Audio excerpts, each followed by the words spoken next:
What's up, Madridistas? This is Kiyan Sobhani. Another free clip coming at you guys today.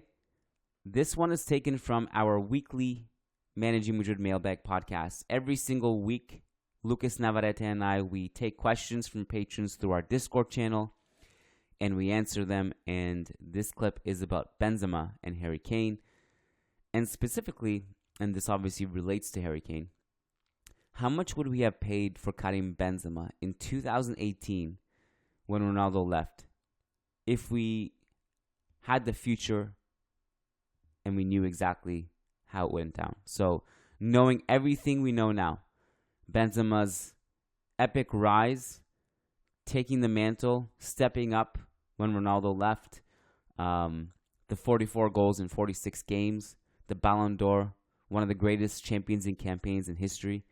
If we knew all of that, we had the benefit of hindsight, how much would we have paid for a 30-year-old Karim Benzema in that moment? So we answered that, and obviously we get into details like, okay, so what does that mean for Kane? Like, could we relate this to a 30-year-old Kane now, etc.? And then some other things are in there as well. So the full episode, you can find it. It's quite lengthy. If you click on the show notes, there's a link in the show notes that takes you to the full episode. You can sign up on Patreon there, access it, and access our entire back catalog and everything we do. We put out so much content on Patreon. It's crazy. So if you want that, click on the link in the show notes or simply go to patreon.com/Managing Madrid. My voice is dead. You might be able to tell because just a lot of podcasts and probably, I don't know if this is necessarily related, but the air quality up in the northeast of North America is absolutely brutal. And just kind of I think I'm feeling the effects of it, really. It's really hard to breathe. It's smoky. It's bad.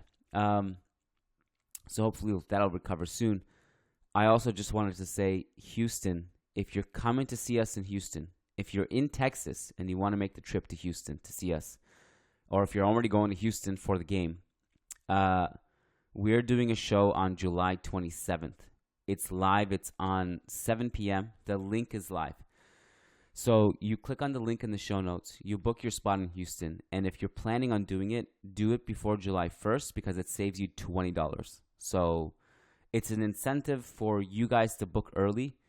Also, it helps us tremendously to know the numbers beforehand. So it's kind of win-win. You save money and it helps us with logistics. So please book early. And we have Dallas and Los Angeles also that we're doing. Dallas is going to be on the 30th likely. And LA will be firming up too in the next few days. So all that information will be available to you guys in the next few days. Keep your eyes peeled. Enjoy the clip. And again, make sure you're not missing content. Patreon.com/Managing Madrid. The Madridista army is massive now. And you want to be a part of it. Trust me. All right. Thanks, guys. Enjoy the clip. CLE says, if Harry Kane came here, he would be 30 years old. After Ronaldo left, Benzema was 31 the next season. How much would you have paid for Benzema knowing how much he would end up scoring? There's actually, this is a massive question. It's like basically an essay, an article. It's actually really interesting. Thank you for putting that kind of analysis put forward about age and value. You can read that in the Discord channel if you're interested. I shortened it for the sake of this podcast, but how much are you paying for Benzema if knowing everything that we know how the next few years went? It's a tricky question, but I would probably pay the same kind of range, the same kind of fee that it's been discussed about Kane here, but I don't know if you can expect, I think it would be too optimistic to expect Kane to deliver the kind of season that Benzema displayed and put on last year. The other ones were fine. Benzema more than fine. Even Benzema was the leader of the offense and all that, but obviously Ballon d'Or caliber year last season, so maybe a bit too optimistic to expect that kind of performance from Kane. But still, yeah, for the sake of argument, I would say 100 for maybe even more. If I knew, in hindsight, if I knew Benzema was going to deliver the kind of season he did last year, maybe 150 even. but obviously you don't know the kind of production he's going to give you. So let's say 100. If Kane came in at age 30 and put up Benzema numbers, that's a wild success. Like, this is just to put things into context. First season, so I'm going from 2018 and on, basically the year Ronaldo was gone. 30 goals, 27 goals, 30 goals, 44 goals. And then this season, which was his decline of sorts, 31 goals. That's a wild success if Kane puts up those numbers over 4 or 5 years. That's crazy. But I think he can, by the way. I think he's that talented if he stays healthy. But I want to go back to the question of how much you'd pay for Benzema. I'm going to go crazy, man. I'm going to really just say what I think. I'd pay 200 million for this player. Yeah, in hindsight, for the kind of production knowing what we know now about what happened. Yeah, sure. Yeah, sure, absolutely. I mean, I was going to say single-handedly, and he definitely got help from Courtois, Vinicius, and the rest of his teammates, but he pretty much carried the entire team in a historic season last year. So knowing that, yeah, but you pretty much have to pay whatever they want you to pay, really. Yeah. knowing the kind of production you got from him last year. Which I think the reason this question is interesting to me is because it puts things into perspective and at least makes you think. It's a thought exercise. If Kane puts up 30, 27, 30, 44, 31, let's make it easy, 30 goals a year. Is that not worth 100 million? Not sure. What do you mean you're not sure? If I'm you not knew sure that he put those numbers up, it wouldn't be? 30 a season across all competitions. Well, that's basically, what Benzema did. I'm counting Benzema's all across all competitions. I'm not sure. I'm honestly not sure. I think you might want to expect a little bit more. Come on, man. In this market, 100 million for 30 goals a year is justified, I think. It's a good point in this market thing, because you ended up paying 60 for Jovic for sure. But I don't look. I think the production from your center striker can be increased a lot while playing with the teammates in Real Madrid. Like, your numbers are going to increase. So I was going to say this is a hot take, but I don't think it's that hard to score 30 goals across all competitions in Madrid, as long as you are top 10, 15, 20 striker in world football. Considering also the minutes, pretty much Benzema didn't rotate at all in this year. So if you're getting that kind of minutes, if you don't get injured, I don't think it's really that hard. If you're taking penalties, I don't think it's really that hard to score 30 goals a season for Madrid across all competitions. I'm with you, but I also would have 2 additional assumptions to what you said. Assumption number 1 would be, if Kane is scoring 30 goals, my assumption is that he's also creating a bunch of goals too. Absolutely. Right? Because he can do that. That's the kind of forward he is. Yeah. My assumption number 2 is that you and I are in agreement with this, because we talked about this last podcast, that Kane, I think it was you anyway, Kane could probably score more at Real Madrid than he is doing at Tottenham, with more talent around him. Absolutely. I definitely agree 100%. I think that I was thinking about this the other day. The people against Kane, because of his lack of success, his lack of trophies in European football, remind me a lot of the Villa case, the Villa narrative back when Barcelona signed him from Valencia years ago. You know, people looked at Villa and said, "Hey, he's had no success whatsoever in his career," but he was playing for Valencia. Tottenham are kind of the Valencia of the Premier League, similar age. I think the comparison is fair, and obviously Villa went down as to have like 3 or 4 brilliant seasons for Barcelona during that late stage of the Guardiola years, and and also the first Luis Enrique years, I think. Well, no, I think that was Luis Suarez already. But anyway, the case, the point stands, in my opinion. I think it was a similar case. Like Kane has been playing for Tottenham for his entire career. Obviously, he hasn't had this success and these trophies in the Premier League or in the other competitions, and the same could be said about Villa back then. And we all knew that Villa was capable of delivering like 3 or 4 quality seasons for Barcelona back in the day, and I think the same can be said about Kane this point in time. It amazes me that people don't have the basic understanding to realize that, hey, maybe the reason Kane doesn't have trophies is because he played at Tottenham.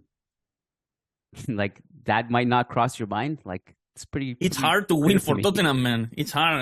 I'm not underrating them. It's true that he played a Champions League final. They reached that stage, and getting to the final itself is a success for that team. Exactly.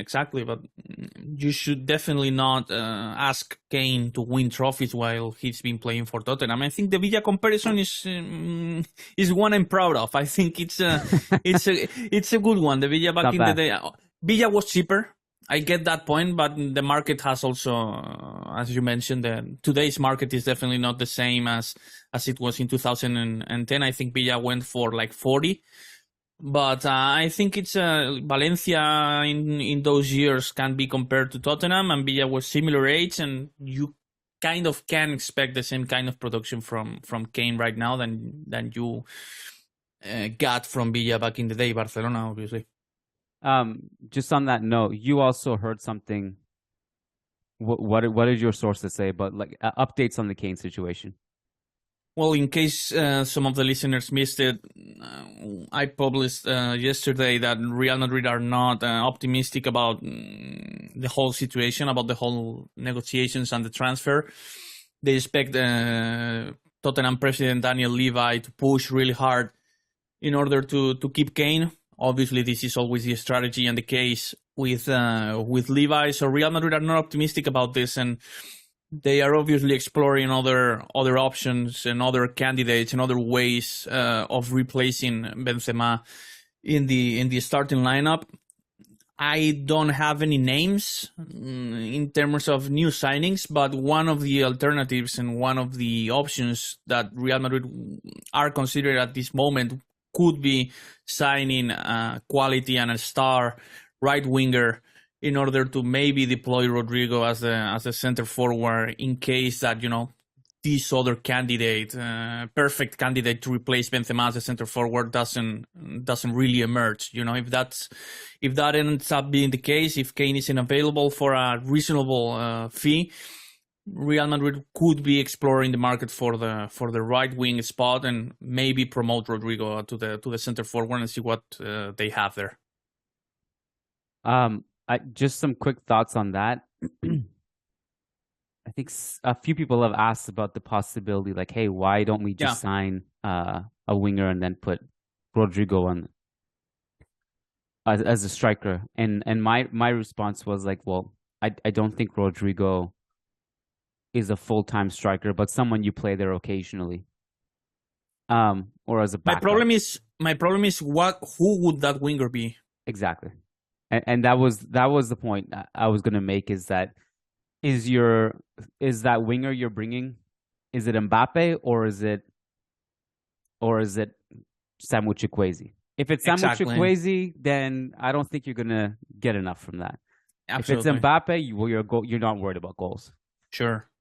If it's Mbappe, he would not actually be a winger. Well, I mean, he would be deploying as a forward. He would be the guy, yeah, and Rodrigo would be on the right. But yeah, if the options and the names considered are in the Chukwueze range, and I'm a fan of Chukwueze, by the way. I could even see why signing Chukwueze for somewhere in the 45-50 million range would make sense. Sure. But if that's your plan A, like starting Rodrigo in the center and Chukwueze on the right, I think that's not ideal. So if it's a player in that kind of tier, I'm not entirely comfortable with the idea of exploring other options rather than spending a little bit more on Kane. It's also worth noting that there's not really a big list of wingers who score at the level of a center forward does. Like in our recent history, it was Ronaldo and Messi. And then like currently, you'd be talking about players like Mohamed Salah, and just, I guess people I can't think of right now. Who else? Who? Sané. Yeah, but not at that level. No, I know.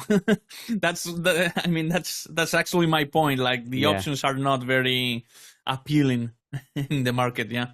Yeah. So for that to work, I mean, like, I understand why it's a plan B, because you have to have a plan B. If you can't sign a lead striker and you can't get someone who's good enough to justify the price tag, then you have to think about alternative routes, and that is one of the options. I understand why they have to have that as a contingency plan. The problem is the market is as thin on the right wing as it is in the center forward, or even worse, maybe.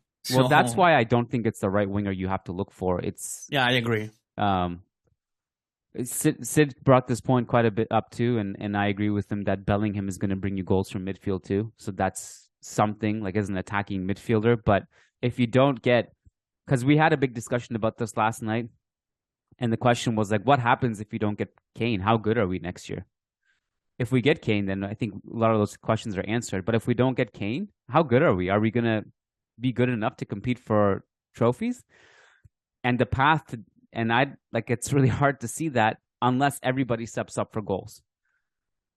Everyone from Bellingham right away starts contributing. Rodrigo takes that. He starts scoring those chances he wasn't taking this year in La Liga. Vinicius goes to another level. Who am I missing? Valverde, maybe. Valverde's 10, 15 goals. Yeah. Joselu? But Valverde really cooled off during the second half of the season in terms of his production. So yeah, I don't think it'll be easy for Madrid to compete for trophies. Definitely not for the Champions League if they don't sign a striker in the Kane tier. But maybe La Liga, you can win many Liga games with lucky goals, set pieces, as long as you're consistent and as long as you provide effort week in and week out.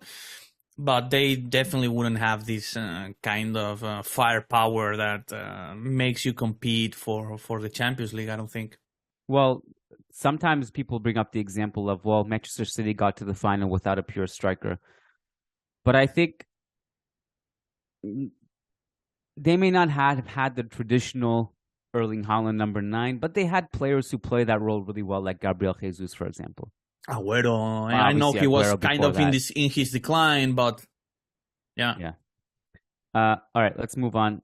John Oliver says, hey guys, hope you're well. Quick hypothetical for you. Do you think it would be a good exercise to play City in the group stage next year? Or would you rather wait for the latter stages / final? I want Real Madrid to play and face clubs like Sheriff in the group stage. We can't even beat that team. Fair point. Yeah, that's a good point. But you know what I'm saying? I want an easy route until the very Champions League final. It's not, I don't want to make any point. I don't want to make a statement. I don't want to see the team challenge in the first few months of competition. That actually hurts your chances of winning La Liga. So I'm not interested in facing Manchester City. I get that, from a standpoint of developing the young players, of being actually forced to, build a good and solid team during the first few months of competition, it could help in that regard. But in the terms of your pure chances of winning trophies that year, it would hurt a lot having a tough group stage. Unless like the rest of your group is so bad that it doesn't matter, because you'll just, maybe you lose to City a couple times and you come second. Although, maybe you're better than City. I don't know. I'm not going to write off anything as of yet. I thought this question was interesting for this simple reason, that I was going back and thinking about Real Madrid's 1999-2000 season. I think I'm getting the year right. We beat Valencia in the final. Was that the one? Yeah. So that group stages that season, we had Bayern Munich. And we lost 4-1 to them in Munich and 4-2 at the Bernabeu. And it wasn't close. It was like, oh, okay, we're not even close to being able to compete for this competition. They destroyed us. So we drew them again in the semifinals and beat them. Anelka rising from the dead. The reason I bring this up, now of course the round before that was the quarterfinals, the famous Redondo Taconazo at Old Trafford. The reason I bring this up is because I almost felt like Bayern destroying us the way they did in the group stages, almost like they underestimated us. Like, these guys are just, we're not having any trouble with these guys. And then they lost. Maybe also kind of gave the team a chance to scout Bayern during those first two games, and get prepared for what Bayern were trying to do. But in any case, I just want an easy group stage, as easy as possible. I'll just bring up a couple more just historic examples, not too old, obviously more recent in the Zidane era. There's a couple games in the group stages that we had that were so bad that really meant nothing ultimately. One was we lost 3-0 to Tottenham at White Hart Lane, I guess. Were they playing there at that time? I can't remember. And you remember that one? And everyone was like, man, we got to get Pochettino. Yeah. Complete tactical gap between him and Zidane. We got destroyed. And then another one was, I don't remember how much we lost by, but it was PSG in Paris. Also a group stage game. They destroyed us. And I think we won the Champions League both times. So I guess I don't know how much Champions League group stages ultimately mean that much for the rest of the season, but just thought I'd throw in those examples.